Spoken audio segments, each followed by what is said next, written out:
So magandang gabi po sa inyong lahat mga kaibigan. So mayroon lang po akong munting masishare sa inyo.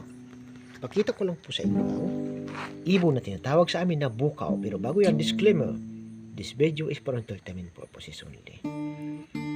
Ayan, so ito po siya mga kaibigan. Nahuli po natin ang tinatawag sa lingwahe namin na bukaw. So hindi ko alam kung bakit siya medyo malungkot. Mukhang may problema po kasi siya mga kaibigan. Hindi ko alam kung may sipon. Medyo malabo ang kanyang kanang mata. Kaya pala siya pakipat-kipat sa akin mga kaibigan. Pero siyempre, ang gagawin ko natin mamaya, bibigyan natin ito ng kalamansi ang kanyang mata. Baka gumana. So alpasin na rin po natin siya mamaya diretso para po siya ay makakain. Hindi ko alam kung bakit bumalik po siya. Makita nyo sa una kong video, hindi po siya nakapatong sa puan. Ngayon, nahuli ho natin. Nakatingin kasi sa akin eh. Nilipad sana siya. Hindi ko alam kung bakit. Napatagal-tagal pa. Kaya dinampot ko. Nahuli ko siya tuloy. Kaya sabi ko, ibibidyo ko na lang po mga kaibigan at ipapakita sa inyo. Para makita naman po ninyo ang bukaw sa personal. Ito ay bukaw sa lingwahe namin eh. Oops, huwag kang mangat ha. Ayan. Tingnan nyo ang kanyang paa mga kaibigan. Oh. Ang kanyang paa ay puro balahibo. Ayan o. Parang amusin to ha. Ayan po siya. Kita nyo. Mukhang may karamdaman po siya. Ang ibon na ito. Kaya siguro nahuli natin. O baka naman napakahuli ng pusa. Oops. Huwag kang mangat ha. Hindi man ako mangangat sa'yo eh. Hindi naman kita hindi. Ibibidyohan lang kita para makita ng ating mga kaibigan. Ayan, may problema po ang kanyang kanang mata mga kaibigan. Siguro baka may sipon. Medyo malabo ho. Ayan o. So, pigaan natin itong kanang kalamansi mamaya. So, kung makita man natin ito or mahuli man natin sa sunod, pipigaan natin ulit. Baka may sipon lang siya mga kaibigan. Ayan. So, ayan na po mga kaibigan. Ito po yung ibon na tinatawag sa amin na bukaw. Kuwago yata sa Tagalog or hindi ko lang sa English kung owl ba. Diba? Owl ba ang owl? Ganun ba talaga ang pronunciation? So, ayan. Ito ang ating nakita mga kaibigan. So, ang kanyang paa ay talagang mahaba po ang kanyang kuko. Sabi nga niya, pag nakadampot ito, talagang walang kawala talaga. Matatalas mga kaibigan, no? Ayan, no? Ito ang kanyang kuko. So, hindi ko lang bakit nadampot natin ito.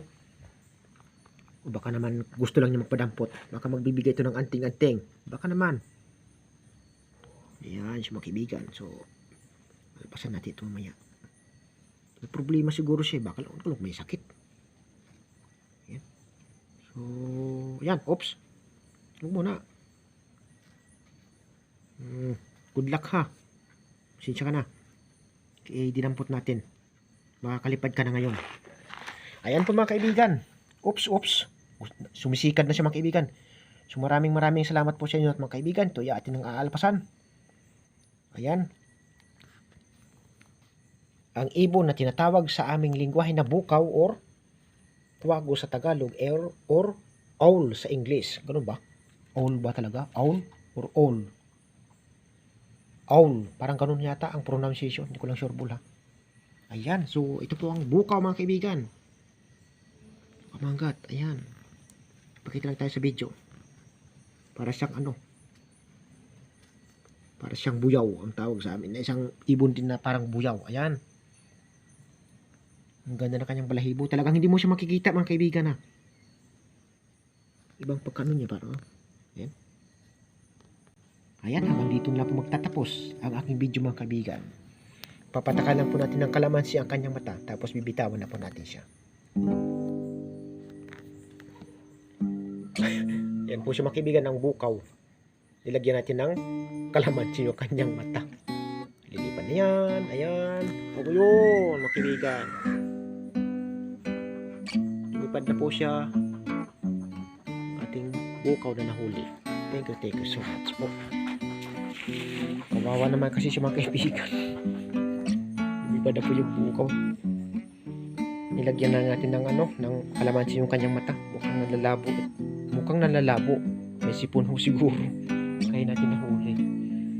Ayan. So, inalpasan na po natin mga kaibigan. Kawawa naman po kasi siya. Para naway gumaling na ho sa kanyang karamdaman kung may sipon man ho siya mga kaibigan para hindi na ho siya ah, mahirapan sa paghanap ng pagkain. Thank you so much po sa inyong lahat mga kaibigan. God bless us all. Bye-bye.